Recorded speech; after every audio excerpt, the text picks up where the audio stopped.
नमस्कार, भक्ति भजन चैनल में आपका स्वागत है। आज हम सुनेंगे भैया पांचे की व्रत कथा। कथा के अनुसार ऐसा कहा जाता है कि एक गांव में एक गरीब माँ बेटे रहते थे।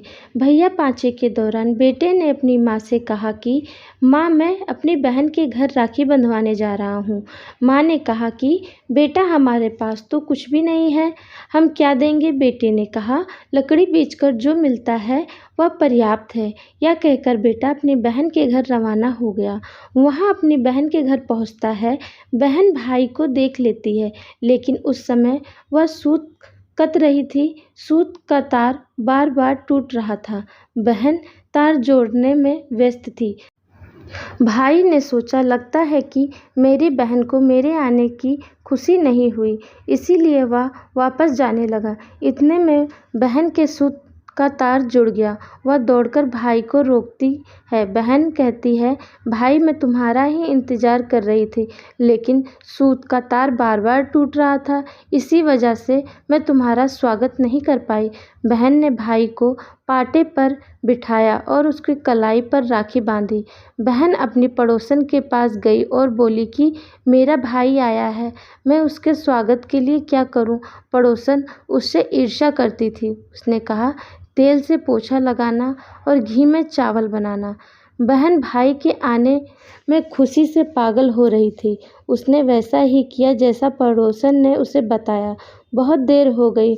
भाई ने बहन से कहा कि अब तो बहुत भूख लग रही है। बहन ने कहा कि भैया, इतनी देर से चावल पक ही नहीं रहे हैं। जब भाई को यह मालूम हुआ कि घी में पक रहे हैं, तो उसने कहा कि चावल में घी कभी नहीं पकेंगे। भाई के कहने पर बहन ने दूध लाकर खीर बनाई। बहन ने भाई को बहुत सा पकवान बनाकर खिलाया। भाई ने बहन से कहा कि सुबह अंधेरे में ही मैं वापस घर चला जाऊंगा। बहन सुबह जल्दी उठकर गेहूँ पीसती है और अपने भाई के लिए लड्डू बनाती है। बहन ने भाई के लिए लड्डू बांधे और भाई रवाना हो गया। भाई के रवाना होने के बाद बहन के बच्चे भी अपनी माँ से लड्डू मांगते हैं। वह देखती है कि लड्डुओं में सांप पिस गया। वह दौड़कर अपने भाई के पीछे भागती है। जब वह अपने भाई के पास पहुंचती है और कहती है, भाई, वे लड्डू मत खाना क्योंकि उसमें सांप पिस गया है। तब भाई ने कहा, बहन, जब मैं पेड़ के नीचे आराम कर रहा था तो उन लड्डुओं को कोई चोर ले गया। हालांकि चोर ने भाई बहन की यह बात सुन ली। चोर को अपनी चोरी का पश्चाताप हुआ। साथ ही उसने उस बहन से कहा, हे बहन, तुमने मेरी जान बचा ली। आज से तुम मेरी धर्म बहन हो।